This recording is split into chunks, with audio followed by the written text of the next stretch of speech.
자, 오늘 시간에는 단기 투자 자산 들어갑니다. 먼저 이 단기 투자 자산은 통합 표시로서 이것도 단기 투자 자산도 여러분들 이렇게 놓은 첫 번째 단기 예금. 단기 예금입니다.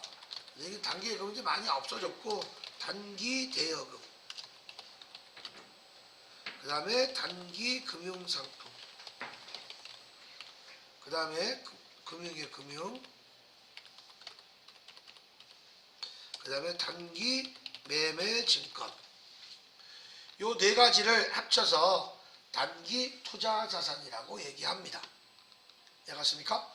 자, 단기 예금은 많이 안 나오고 거의 그래서 단기 대여금, 단기 금융상품, 단기 매매 증권. 알겠습니까? 그리고 단기 금융상품은 여기다 뭐냐? 정기 예금.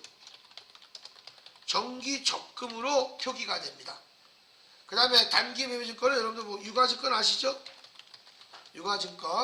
유가증권을 우리 1년 이내 보유할 목적이면 단기 매매증권, 1년 이상 보유할 목적이면 장기 매매증권 쓰지 않죠? 매도 가능 증권이라고 얘기를 합니다. 요거는 아직 단기 투자이기 때문에 매도 가능 증권은 아직 안 할 것이고 이렇게 여러분들 해주시면 되겠고요. 그 다음에 단기 대여금은 돈을 빌려줬을 때 얘기하시는 거죠. 자, 그래서 여유자금의 활용 목적으로 기업에 보유하고 있는 단기 금융상품, 단기 매매증권, 단기 대여금 유형에 따르게 나오시고 여기가 제일 중요한 거예요. 이 이론에서는. 가만히 여기 볼게요. 여기가 매도 가능 증권, 만기 보유증권이 여기에 나와 있어요.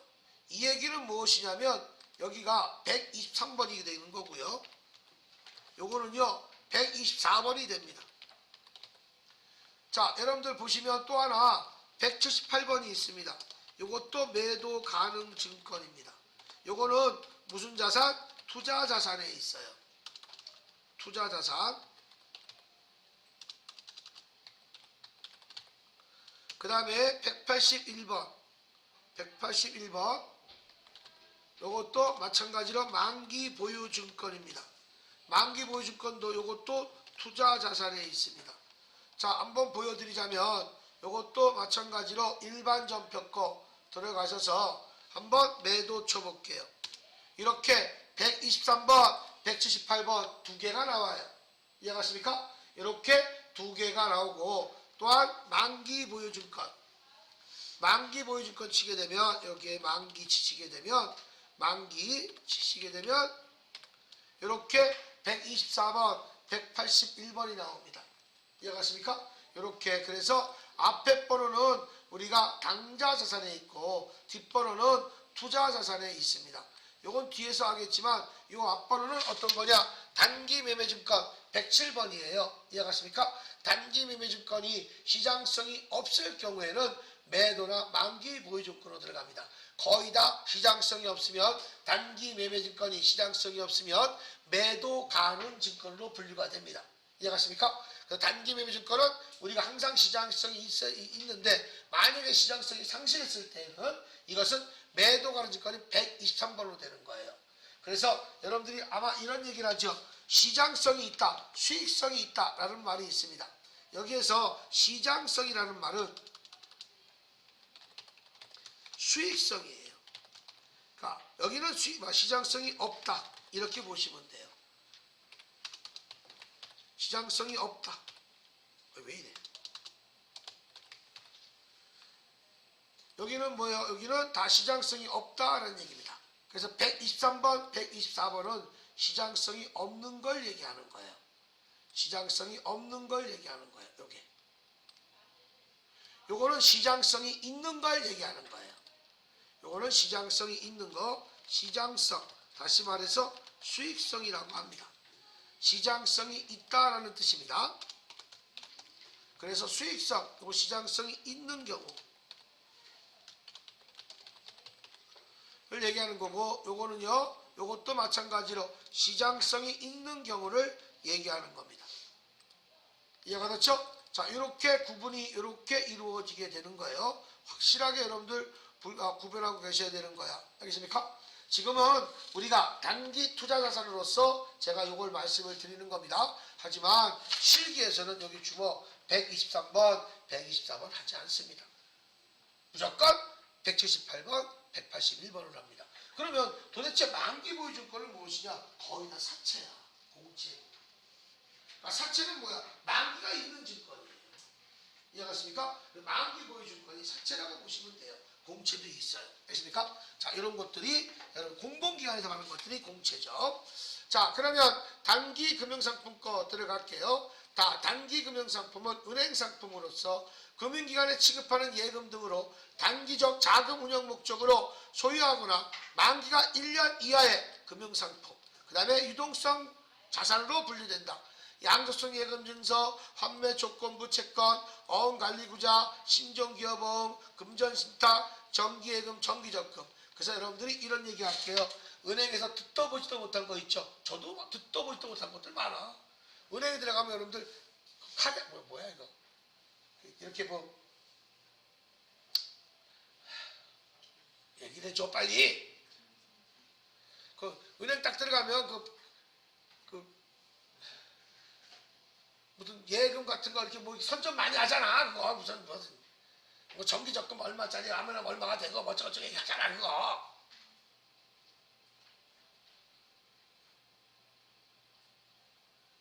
알겠죠? 거시기 알겠죠? 나도 몰라가지고 생각이 안 나서 그래. 내가 죽을 때가 돼서 그래. 자, 그래서 뭐 이런 것들 있죠? 이런 것들이 이거 쭉 보세요. 옆에 쭉 써 있잖아. 이렇게 프랭카드도 적혀 있고, 아니면 뭐 이렇게 빳빳한 종이로 해가지고 뭐라 그래 그거 팜플렛 같은 거, 팜플렛 같은 거 많잖아. 딱딱한 거. 그 예금 이런 게 좋습니다. 이런 게 좋습니다. 예적금 이윤이 이게 좋습니다. 이거 좋습니다. 이게 하잖아요. 이런 것들이 이게 다 은행 상품이야. 이해가십니까? 은행 상품인데 여러분들 옛날에 이런 거 있었어. 경제야 놀자라는 프로그램이 있었어. MBC에서. 김용만하고 이경규가 같이 집안을 돌아다니면서 자고 있는 금 같은 거, 아니면 양도성 예금 증서 같은 거, 이런 것들을 어떻게 여러분들 어떻게 돈이 있으면 이런 것들을 구입하십시오라고 많이 선전들을 했었어. 왜? 너무 가끔만 집에만 있다 보니까 현금화가 굴러다니지 않는 거야. 그래서 그 프로그램이라는 걸 만들어진 거란 말이야. 제발 좀 현금화를 좀 굴려보십시오. 왜? 현금 회전이 없으니까 계속 경제가 안 좋다 보니까 그런 것들 프로그램도 나온 적이 있었어요. 이해가십니까? 그래서 여러분들 보시면 지금은 뭐 김용만이 뭐 많이 죽었죠. 지금 이경규 아직도 먹고 사는데 지장 없잖아. 경규 라인이 때문에 그래요. 그 양도성 예금 증서 한번 읽어볼게요. 시중은행에서 발행하는 양도가 가능한 무기명 예금 증서야. 그래서 여기 보세요. 은행에서 기업들한테 돈을 빌려주는데 자꾸 너무 현금화가 회전력이 없다 보니까 집에 있는 돈들을 끄집어내는 거야. 소비자들의 돈을 위해서 같이 은행에서 보증을 서줄 테니 은행에서 당신 돈 주면 다 주셔. 그래서 같이 은행에 돈을 빌려줘서 이자를 배급받는 거야.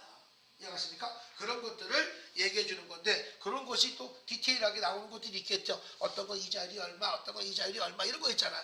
어떤 건 변동금리 아니면 고정금리 이런 거 있잖아요. 그렇죠? 그런 것들 나중에 또 배웁니다. 그 다음에 기업보험은 기업들이 자금 조달하기 위하여 발행하는 융통보험으로서 이를 금융기관에 매입하여 다시 고객들에게 판매하는 금융상품이다. 어음관리구자, 금융사가 고객의 예탁금으로 CP라고 하는 것은 신용도가 높은 우량기업의 자금 조달을 목적으로 발행하는 단기 무담보 단명업이다 라고 보시면 되겠습니다. 자, 근데 요즘에 제일 많이 하는 게 단기 자유금융상품이에요. 그래서 고객의 예탁금을 채권 또는 유동성 단기 금융상품을 투자하고 발생하는 수익을 고객에게 돌려주는 실적 배당 상품이다 라고 보시면 됩니다. 요즘에 이런 것들 많이 한다고 합니다. 자, 이런 것들이 이거 뭐 딱지어음 같은 것도 기업음이 딱지어음이라고 얘기합니다. 자, 이렇게 보시면 되겠고, 그 다음에 요거는 여러분들이 그때 요거는 다 금융상품이 아니야. 주모 다 취득 후 3개월까지만이야. 3개월하고 1년까지는 단기 금융상품, 취득 후 3개월까지는 유가지권도 마찬가지 단기 면직권도 취득 후 3개월까지는 현금성 자산. 이해가십니까? 3개월 이후 4개월부터 1년까지가 단기 금융상품. 이해가십니까? 단기 매매증권. 그 다음에 1년 넘어가면 장기 금융상품, 매도 가능 증권 이렇게 되는 거예요. 알겠습니까? 취득 후 12월 말일 결산이 아닙니다. 아까 이 친구가 얘기했잖아. 여기 보세요. 4월 1일 날 취득했어. 4월 말일, 6월, 5월 말일, 6월 말일까지는 현금성 자산이야. 7월 1일부터 내년도 3월 31일까지가 단기금융상품이야. 그리고 내년 4월 1일부터 여기는 장기금융상품이 되는 거죠. 예를 들어서. 이해가십니까? 이렇게 봐주시면 되겠습니다. 자, 그리고 이건 이론상에만 나와서 여기는 제가 번호가 없어요. 그런데 자, 정기예금, 정기적금은 번호가 있죠? 여기 보겠습니다. 자, 그래서 여기 보시면 당좌 자산을 찍게 되면 정기예금, 정기적금 나와 있죠? 그렇죠? 요거 여러분들 해주시는 거야. 그런데 여러분들 보시면 요 재예금 나온 거 있죠? 시험 문제에서 요거는 바로 고칠게. 요거는 정부 보조금으로 많이 나옵니다. 정부 보조금. 무슨 금? 정부 보조금으로 많이 나와요. 그래서 요거는 차가 방목이에요. 이렇게 하고 관계 코드는요 보통 예금을 합니다. 그럼 여러분들은 이런 거 있죠? 정부로부터 보조받는 거 국고보조금이요. 정부로부터 보조받는 거 현금으로 받아요? 아닙니다. 보통 예금으로 받아요. 그 보통 예금에서 차감해 주는 거 나중에 그걸 쓰게 되면. 그래서 요 차감 방법까지도 우리가 보통 예금을 하는 거야. 요거 그냥 조회하시면 첫자와 끝자가 딱 맞습니다. 알겠습니까? 여러분들 걱정하지 않으셔도 됩니다. 알겠습니까? 이렇게 여기 거의 다 104번이 정부로부터 보조받은 것들을 여기에서 많이 사용하게 되는 거야. 이해가십니까? 이렇게 해서 한번 내가 많이 썼던 걸 한번 보여드린 거니까 보여드리고. 자, 그러면 정기예금은요, 정기적금은 잘 아시죠?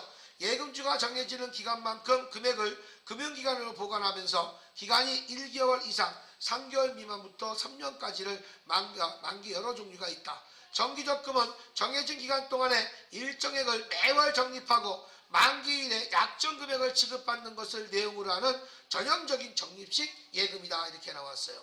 여기서 중요한 건 뭐냐? 정기예금, 정기적금이 발생이 되고 만기가 되면 뭐가 생기겠습니까? 세금이 있겠죠. 그게 선납세금이에요. 그래서 정기예금, 정기적금이 만기가 되면 중요한 건 이거야. 만기가 되면 이자 수익이 발생이 되죠. 만기가 되면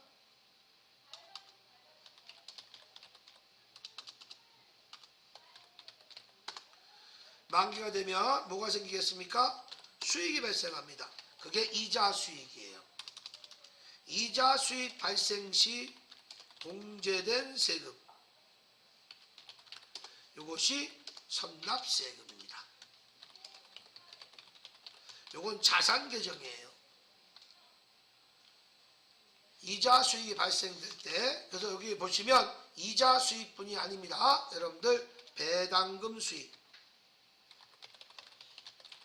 수수료 수익, 모든 수익은 다 들어가는 거야. 알겠습니까? 공제된 세금은 다 선납세금, 자산으로 처리해 줍니다. 예수금 아닙니다. 이해갔습니까? 그래서 선납세금은 이거와 뭐 하나 또 있습니까? 법인세 중간예납액도 선납세금이에요. 그래서 아니 선납세금은 외워. 모든 수익이 발생할 때 내는 세금과 법인세 중간예납액이 요것이 선납세금이다. 나머지 그 이외의 모든 세금은 예수금이다. 이해갔습니까? 자, 이렇게 해서 확인됐고요. 넘기겠습니다.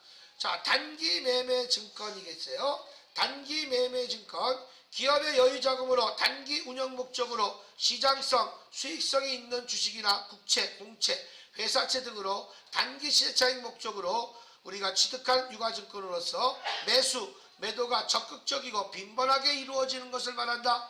그래서 여러분들 보시면 단기 매매 증권은 구입할 때 수수료가 요거만큼만은 영업 외 비용으로 처리가 된다. 이해갔습니까? 다른 거 수수료 비용은 다 800번대 수수료 비용으로 처리하는 건데 주목, 여기서는요 수수료 처리가 여기 보세요.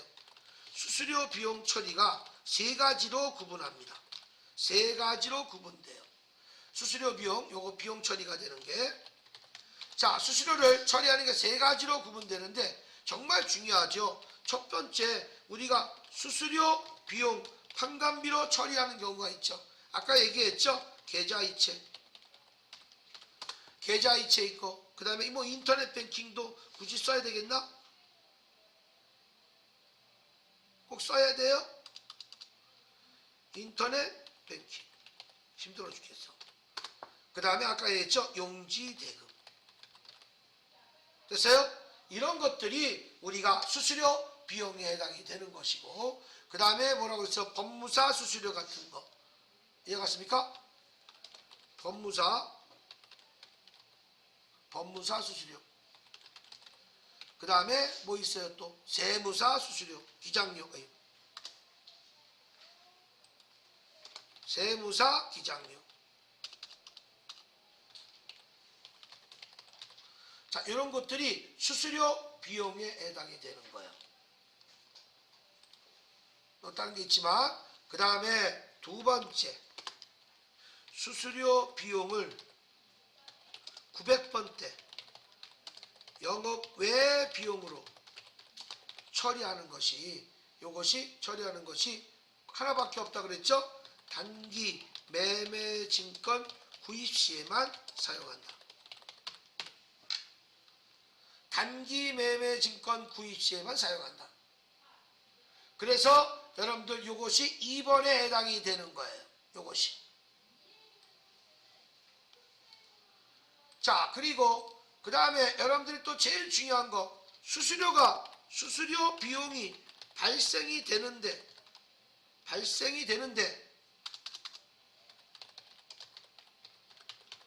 그 수수료를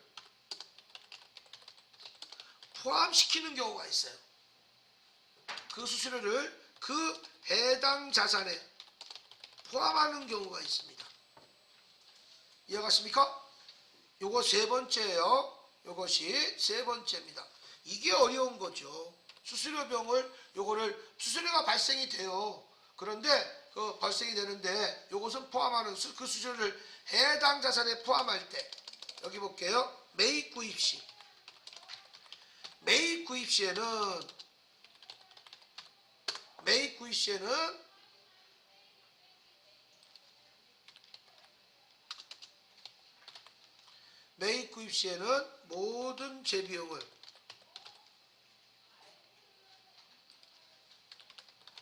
모든 재비용을 매입 구입 시 이거죠. 죄송합니다. 자본화 대상 자산을 매입하고 구입 시 모든 재비용 여기 다 적겠습니다. 모든 재비용 다 적을 거야. 운임, 관세, 통관료,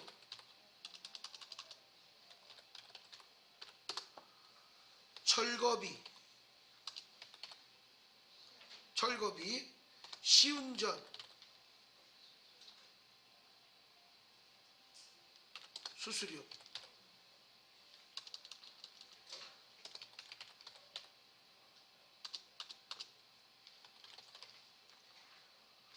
구입 시 모든 재비용, 수수료 등입니다. 또 있으면 있겠지만 자, 운임, 관세, 뭐 그 다음에 통관료, 철거비, 시운전 요거 있죠. 그 다음에 또 뭐 있어? 제일 중요한 거 무슨 세자?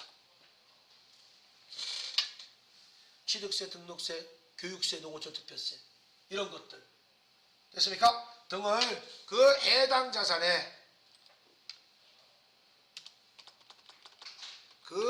해당 자산에 포함하여 분기한다.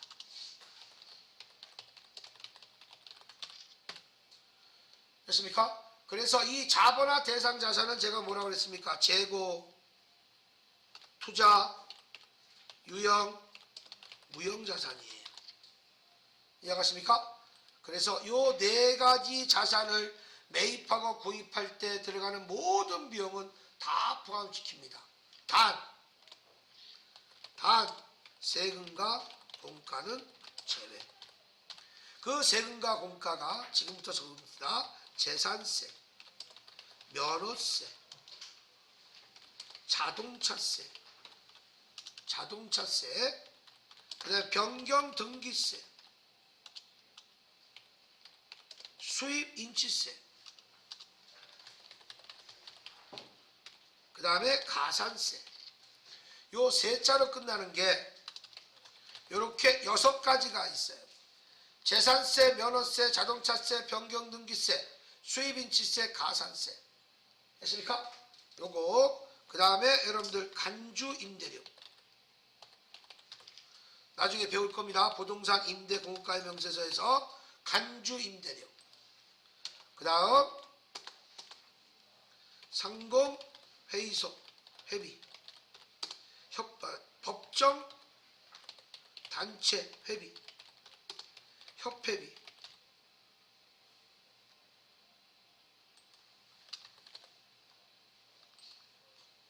과태료. 과태료가 벌금이죠. 벌금.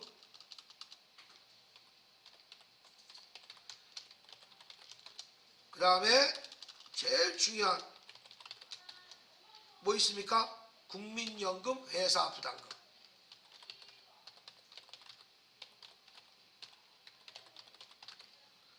국민연금 회사 부담금.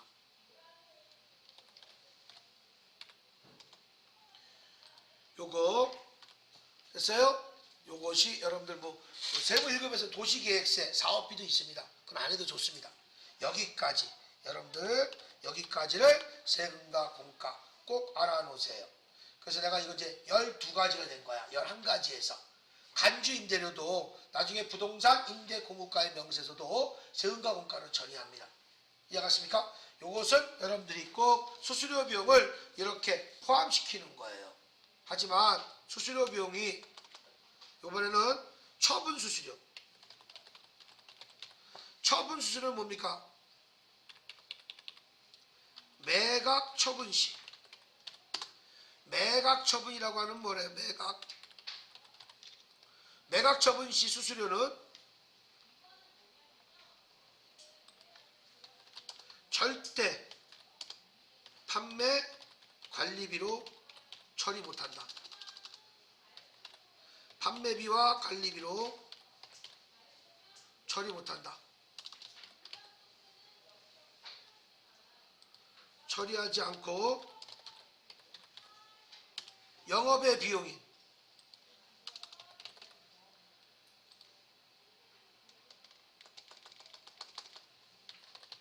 영업의 비용과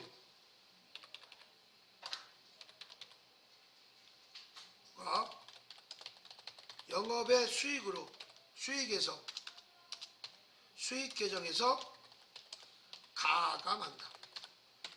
정말 중요한 거죠.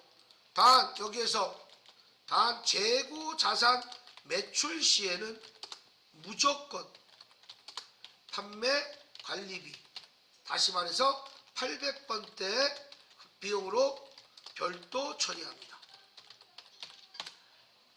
별도 처리한다 이겁니다. 재고 자산 매출 시에요. 다른 자산 안 됩니다. 그래서 매출은 재고 자산만 매출이라고 나머지 자산을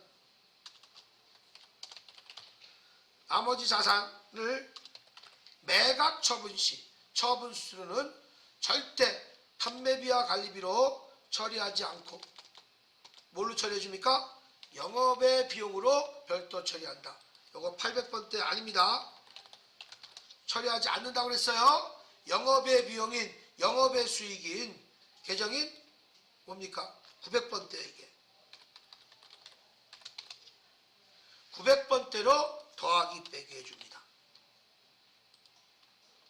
됐어요? 요게 여러분들한테 굉장히 중요한 법입니다.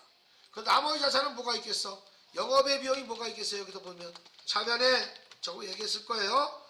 투자자산, 처분손실, 투자자산, 처분손실. 그 다음에 대변에 이건 뭡니까? 모든 재비용. 여기는 플러스예요. 그 다음에 대변에 투자자산, 처분이익. 여기는 이익이 생기면 요거는 마이너스입니다. 그래서 여기가 제가 얘기했던 영업의 비용, 복사할게요.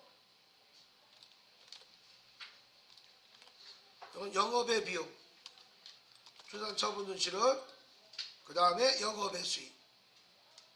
여기서 모든 재비용 플러스 하는 거야, 여기는. 그리고 또 있죠, 여기에서 뭐 있겠습니까? 다른 자산 뭐 있어요? 유형자산, 처분 손실, 유형자산, 처분 이익. 또 있죠? 무형자산, 처분 손실, 무형자산, 처분 이익. 이런 것들이 영업의 비용에서 더하기 빼기 해주는 거야. 그래서 절대 처분 수수료가 발생하지 않아요. 매입할 때는 이렇게 포함시키지만 이렇게 좀 달라집니다. 매출할 때는요. 자, 이런 식으로 여러분들이 해주시는 거예요. 자, 그 다음에 처분은 이렇게 말 그대로 처분했으면 처분이익, 처분 손실이 생깁니다.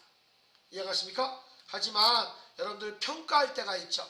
자, 여기 보세요. 평가는요, 아무 때나 평가하지 않습니다. 평가는 평가 시에는 결산 시에만 차액만 가지고 분개합니다. 자, 평가 시에는 결산 시에만 차액만 가지고 분개한다. 절대적입니다. 그래서 평가는 아무 때나 평가하는 거 아니야. 평가는요, 유가증권을 평가하고 환율을 평가합니다. 그 유가증권과 환율을 평가 시에만 우리가 요 적용을 합니다. 그 유가증권은 뭐가 있겠습니까? 단기 매매 증권, 매도 가능 증권, 요 두 가지만 여러분들이 평가를 합니다. 만기 보유 증권은 여러분들 재경에서만 여러분들 하시고, 여러분들 시험 볼 때는 단기 매매 증권과 매도 가능 증권만 평가가 이루어집니다. 이해가십니까? 그러면 만기 보유 증권은 평가를 많이 안 하는 이유가 뭐냐? 거의 사채이기 때문에. 그래서 단기 매매 평가와 매도 가능 평가와 환율 평가하는 거죠. 그래서 평가할 때 이렇게 되는 것이고, 그럼 환율 평가 시에도 여러분들 어디에서 가는 것이냐? 환율 평가할 때 조심할 건 뭐냐? 차변의 외화, 환산, 손실입니다. 외화, 환산, 손실. 그 다음에 대변에는 차액이 생기면 대변에 외화, 환산, 이익이 됩니다.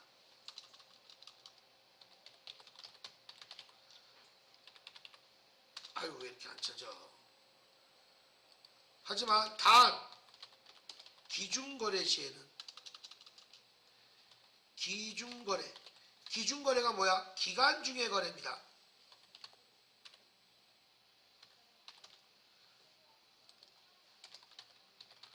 거래 시에는 차변에 외환차손, 외환차손, 환자가 이렇게 안 쳐져? 대변에 외환 차익으로 처리합니다.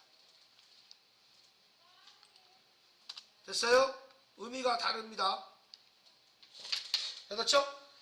요거는 외환차손, 똑같이 환산손실과 외환차손 영업의 비용이야. 그런데 기준거래 때는 그냥 평가란 말, 환산이라는 말 쓰지 않아. 하지만 평가 시에만큼은 평가와 환산자가 들어가요. 이해가십니까? 이렇게 해서 여러분들이 해주시는 겁니다. 자, 그러면 여기 유가증권은 발행 목적과 보유 목적으로 이루어져 있죠. 그렇죠? 이건 뭐 시험 문제 엄청 많이 나오기 때문에 그냥 지나갈 수가 없어요. 그래서 유가증권은 네 가지로 구분된다. 단기 매매 증권, 매도 가능 증권, 그 매도 가능 증권은 판매 가능 증권이라고 합니다. 만기 보유 증권, 지분법 적용 투자식, 굉장히 무서운 거예요. 타회사를 집에 통제할 수 있는 능력을 갖추면서 20% 이상의 지분을 갖고 있는 거야. 그래서 20% 이상을 주주 갖고 있으면 대주주라고 얘기해요. 그러니까 여러분들 연속극에서 나오는 것들이 있죠? 그런 것들이 다 20% 이상 갖고 있는 거야. 그래서 그 사람 이기려고 어떻게 소액 주주들이 너 얼마 그래서 꼼짝꼼짝거리잖아. 아니면 말고. 자, 그래서 여러분들 보시게 되면 지분법 적용 투자식은 관계회사 주식이라고도 얘기합니다. 자, 그래서 여러분들 19.999까지는 매도야. 20% 이상, 20% 이상이 뭐 20%야? 20% 포함이야 이상은 그래서 19.99까지 매도야. 됐습니까? 근데 만기 보유 증권은 만기까지 보유할 적극적인 의도와 능력을 갖춘 증권이에요. 그것이 거의 다 사채, 공채다. 이해갔습니까? 그 다음에 매도 가는 증권, 판매 가는 증권은 장기 보유 목적입니다. 그 다음에 단기 매매 증권은 일시적 소유 목적, 단기 보유 목적, 1년 이하, 1년까지, 1년하고 하루만 지나면 매도 가는 증권이야. 유일하게 장기 매매 증권 안 쓰는 게 이거 한 가지야. 단기면 1년, 장기면 1년 이상이잖아. 그쵸? 1년 초과잖아. 여기는 장기를 쓰지 않습니다. 그 대신 매도 가는 증권. 왜? 이것은 우리가 주식 같은 경우는 어떻게 되겠습니까? 사고 팔고 하는 것들이 숫자가 많아지잖아요. 적극적이고 빈번하지 않습니까? 이런 것들이 이루어지게 되는 겁니다. 단 우리가 단기 매매 증권은 뭐라고 그랬죠? 당좌자산이고 나머지 매도, 만기, 지분법은 투자자산의 일부의 투자자산으로 들어간다라는 얘기입니다. 자 보시면 단기 매매 증권 구입할 때 요거 아주 많이 별표 치세요. 정말 심심하면 나오는 게 이 시험 문제예요. 요거. 그리고 여기까지 같이 보는 거야. 그래서 단기 매매 증권 구입할 때는 수수료 비용을 단기 비용으로 처리한다 그랬죠. 요 단기 비용이 뭐예요? 적어주세요. 영업외 비용입니다. 요것이 뭐라고요? 영업외 비용입니다.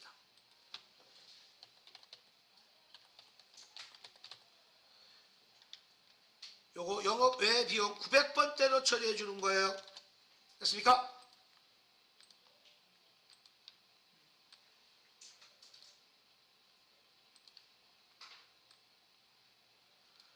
자, 그 다음에 처분시 수수료는 일반적인 상거래에 발생하는 것이 아니므로 별도의 계정을 사용하지 않고 뭐라고요? 여기도 마찬가지죠. 쓸게요. 차변에 단기 매매 증권, 처분 손실, 모든 재비용 플러스 그 다음에 대변에 단기 매매 증권, 처분 이익, 재비용 마이너스 이렇게 되시는 겁니다. 됐어요? 여기까지 같이 들어가는 거야. 그래서 처분할 때는 절대 비용이 발생하지 않는다. 됐습니까? 잊어먹지 마세요. 그러면 왜 매도는 안 적었어? 매도는 다시 여러분들 다시 해야 돼. 왜? 매도가 하는 거는 처분이 있고 마찬가지야. 평가가 있어. 그거는 내가 따로 구분해야 되는 거야. 자, 그래서 매도가 처분 손실은 괜찮은데 여러분들 여기까지만 제가 하겠습니다. 자, 그 단기 매매 증권이기 때문에 그러면 1번 거 보겠습니다. 단기 매매 목적으로 아성 주식은 100주를 액면가 얼마? 5,000원에 이렇게 나왔어요. 여러분 이런 걸 알고 계셔야 됩니다. 처음에 주식을 발행할 때는 대한민국은 5,000원부터예요. 사채는 만원입니다. 근데 여러분들 삼성 주식을 5,000원째 봤어? 다 그 정보가 나도 5,000원에 받아본 적 한 번도 없어요. 다 10몇만 원 있을 때 그것도 빨리 하는 거야. 치사하게. 다 그게 정보력이야.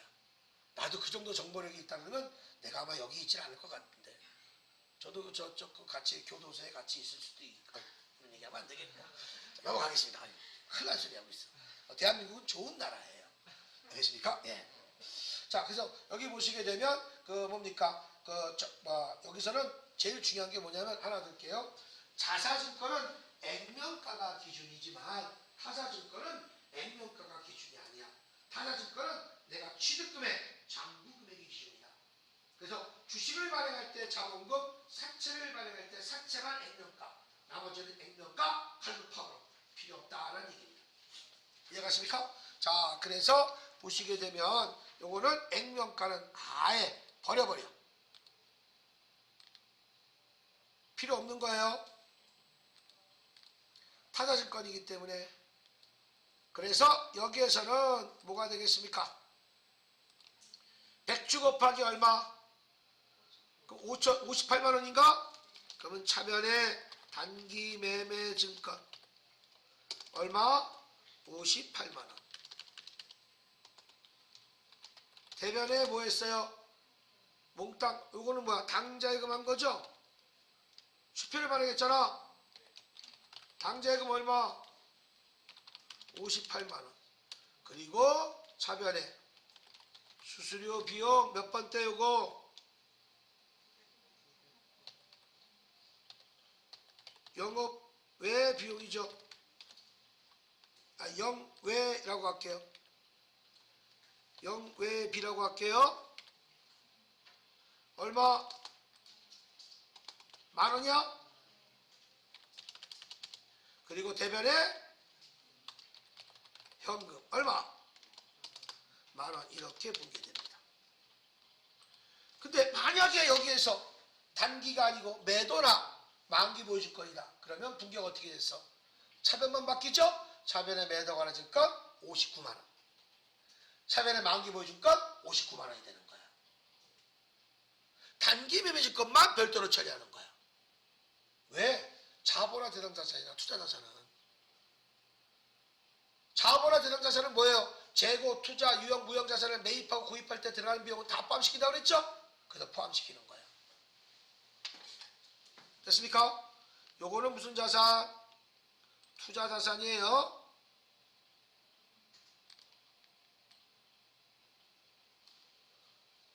요건 투자 자산이에요. 하지만 단기 매매증권은 무슨 자산이야? 당좌 자산이에요.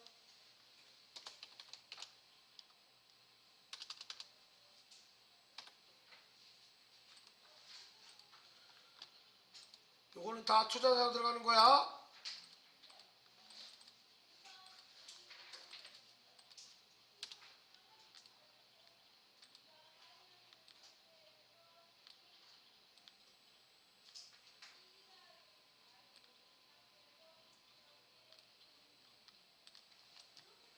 자, 보시면 되겠고, 그 다음에 잘 보세요.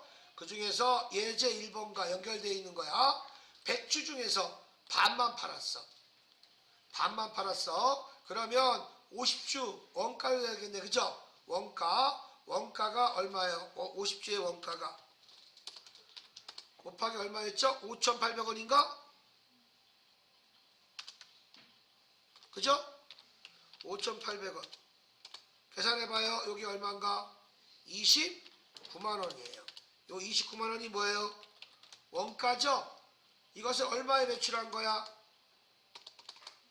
50주 곱하기 얼마? 5,500원. 계산하니까 얼마입니까? 27만 5천원이죠. 그렇죠? 그래 안 그래요? 자, 그래서 요렇게 요거는 원가가 요거는 뭐가 되겠습니까? 시가가 된 거잖아. 그렇죠? 그러면 요거는 어떻게 돼? 우리가 원가 29만원짜리를 27만 5천원에 처분했으니까 요게 처분 가격이잖아. 처분 가격이잖아. 그렇죠? 그래 안 그래요? 그러면 얼만큼의 이익 봤어? 손해 봤어? 손해 봤죠? 요것이 단기 매매 증권 처분 손실 얼마? 15,000원이 된 거예요. 됐어요? 자, 그래서 15,000원만큼 처분 손실이 된 겁니다. 자, 내가 처분 수술을 아직 안 했어요. 자, 그러면 분계가 어떻게 이루어지겠습니까? 차변에 요거만 먼저 돈 들어온 게 얼마 들어왔어요? 보통 예금으로 들어온 게 처분 수수료 만원 하지 말아요. 얼마입니까? 27만 5천원만 들어왔다고 보고, 대변에 단기 매매 증권 얼마예요? 29만원. 그래서 여기가 차변에 단기 매매 증권 처분 손실 얼마? 15,000원이 생긴 거잖아. 여기까지 이해하셨어요? 여기까지 이해했습니까? 그런데 이게 답이 아니죠? 그런데 처분 수수료가 생겼잖아. 그럼 여기 볼게. 옛날에는 이렇게 처분 수수료 얼마? 만원. 대변에 뭘로 지급했습니까? 뭐 보통 예금을 지급했다 볼게요. 차감했잖아. 그지? 이렇게 쳐도 되는 거죠. 원래 이렇게 분개하는 게 맞잖아. 그러니까 이해 갔어요? 이해 갔어요? 근데 처분 수수료는 개정 과목 없어. 또한 수수료 비용이 들어가려면 재고 자산이어야 돼. 그러니 내가 여기 보세요. 손실 봤어 15,000원. 근데 날 봐봐. 내가 수수료를 내가 또 줬어. 15,000원 손해 봤는데 수수료 내가 줬어. 장사 어떻게 되는 거야? 나 25,000원 손해 봤죠? 그래서 처분 수수료가 없어지고 내가 이거 그냥 지금 내가 그냥 없애줄 거야 이렇게. 이게 없어지고 이게 없어지고 이게 처분 수수료에다가 25,000원이 된 거야. 그리고 보통예금에서 차감했죠. 그래서 보통예금도 이것도 없애고 어디에서? 여기에서 26만 원만 된 거잖아. 그래 안 그래? 아예 돈이 20만 5천이 찍힌 게 아니고 아예 빠져서 들어왔잖아. 만 원 빼서. 그래서 26만 5천 원 갖고 분개하는 거야. 됐습니까? 분개 이렇게 되는 거야. 이해가 됐습니까? 그래서 여러분들 뒤에 답안지 한번 볼까? 이렇게 여러분들 나와 있겠죠. 25,000원. 여러분 답안지 교재 보시면서 이걸 보시면 되는 겁니다. 됐어요? 좀 이따 설명받고요. 마지막 여기까지 한번 하고 쉬는 시간 드릴게요. 단기 매매증권 평가예요. 평가. 평가할 때는 항상 언제부터 평가한다? 평가는 항상 언제 때만? 결산 시에만 평가합니다. 결산 시에만 뭐만? 차액만 가지고 분개한다 그랬어요. 됐습니까? 그래서 만약에 여기 볼게요. 100만원짜리를 90만원에 평가했다. 그럼 얼마큼 손해봤어? 10만원 손해봤죠? 단기 매매증권 평가손실 10만원, 대변에 단기 매매증권 10만원 분개하는 거야. 내가 100만원짜리를 130에 평가됐다. 30만원 이득 봤죠? 차변에 단기 매매증권 자산의 증가 30만원, 대변에 단기 매매증권 평가의 수익이 발생해서 30만원. 이렇게 분개가 되는 거죠. 이해가십니까? 그 다음에 단기 매매증권에 배당금을 수령했어. 배당금을 수령하면 아까 배당금 수령은 현금이라고 그랬죠?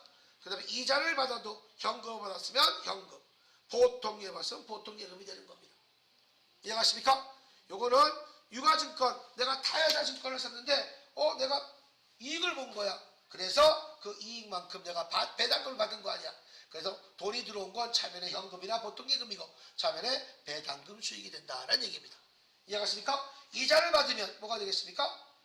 근데 여기서는 제가 다 대변에 이자 수익과 배당금 수익은 제가 아직 안 가르쳐줬지만 여기가 다 세금이 나오면 원천 지주세, 그럼 다 선납세금이에요. 꼭 적어요. 여기다가 뭐가 생기는 거야? 여기에 다 선납세금이야. 이자 수익이 발생하거나 이자 수익이나 배당금 수익 등을 발생하면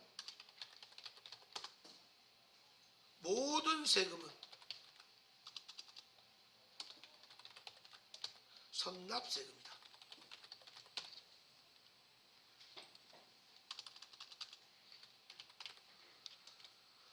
모든 세금은 선납세금이다. 제가 이런 얘기 하나 할게. 헷갈려 죽겠어. 여기 아예 적을게. 잘 봐. 이게 뭐냐면 자회사에서 세금을 공제하고 지급하면 이건 예수금이야. 100%. 근데 타회사에서 세금을 공제하고 받으면 이거는 다 선납세금이에요. 그러니까 내 회사에서 세금을 공제하고 지급하는 거 있죠. 이게 다 월급이야. 그럼 여러분 이런 거 있잖아. 적금을 뒀어. 여러분들 적금 뒀어. 은행에 만기가 됐잖아. 자, 은행에서 만기 돼서 돈 정기적금 탔어. 그럼 이자가 생기죠? 누구 입장에서 공제할까? 은행 입장에서 세금을 공제하고 지급하면 은행 입장에서는 예수금, 받는 입장에서 선납세금. 그래서 자회사냐 타회사냐가 굉장히 중요한 거예요. 이해가십니까? 그 세금이 이렇게 구분이 된다. 됐습니까? 자, 이렇게 해서 여러분들 해주시고, 요 처분 손실, 처분 이익 나온 거 요거 항상 요거는 25,000원은 어떻게 나온 거야? 요거는 뭐가 됐어요? 25,000원은 단기 매매 증가, 단기 매매 증가. 처분 손실이 얼마 있었어?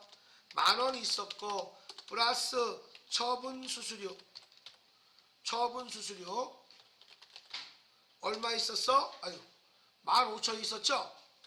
15,000원 있었고 요 처분 수수료 얼마 있었어? 10,000원.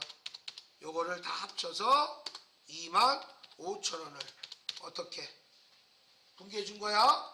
그래서 분개가 이렇게 이루어지게 된 겁니다. 내용물이.